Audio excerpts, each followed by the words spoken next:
So we'll compare a DOP San Marzano to a non-DOP Italian tomato to a California tomato.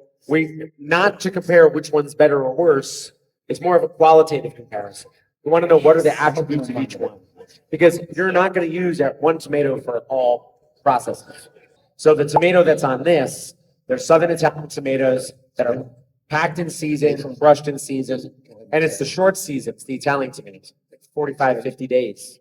They are shorter, and we hear all the time, like we have many collaborators at each university. Another one is with I would say the greatest cereal company in the United States is Stanislaus. And in Modesto County, you have so many similarities to how tomatoes are grown to the way we see them in Italy. It's just different, right? Scott, would you agree? Like, California tomato is close, but they've got their own personality. It's interesting because the California tomato started as the same tomato. So it was in the 1930s that they brought over Italian seeds. When we stopped importing so many Italian tomatoes, we got tariffed in 1930. The Smoot-Hawley tariff, stopped a lot of European import tomatoes. So a lot of Italian companies started bringing seeds to the Central Valley of California, growing the same exact tomatoes there. But now over the years, those tomatoes have changed. The needs of the customer have changed. Now a California product is different from an Italian product. And a lot of our taste buds in the US are way more attuned to something that's domestic. So all the time when we're told that something Italian is the best, that cannot be true, because that assumes that all of our goals for every pizza and all of our taste buds are the same.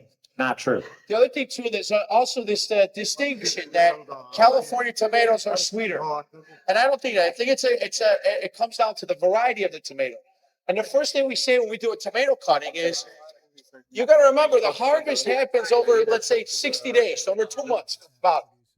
And when you eat a tomato, the first thing that we do before we start throwing salt or anything is open a can and actually taste it, because there is variation between the tomatoes.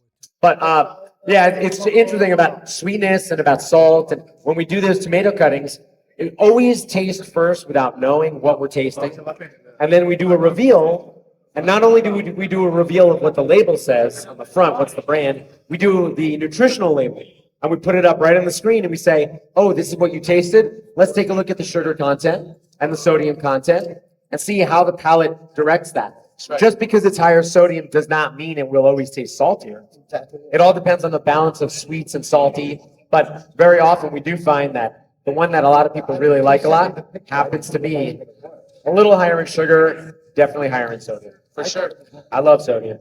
And even the place that it's grown, like, you get a lot of natural salts from the ground itself, things that come from Mother Nature. Go get a tomato if you ever have an opportunity to try a tomato from Sardinia. The tomatoes from Sardinia, it's an island, right, off the coast of Italy. And all of a sudden, there's so much salt that's naturally in the air and into the soil that when you have a fresh tomato and eat it, it tastes like somebody actually put some salt on it. So there's a lot of that we see through Italy. But as you get closer to the ocean, that's a very common thing to see. I think the big point of all of it is that tomatoes, just like flour, just like dairy products, they're not a consistent one-note product. They're changing. It's up to the tomato company to keep a product consistent, but nature gives the challenge. So that's why it's always interesting to see what's happening. It's why a wine is different in 2019 than 2020.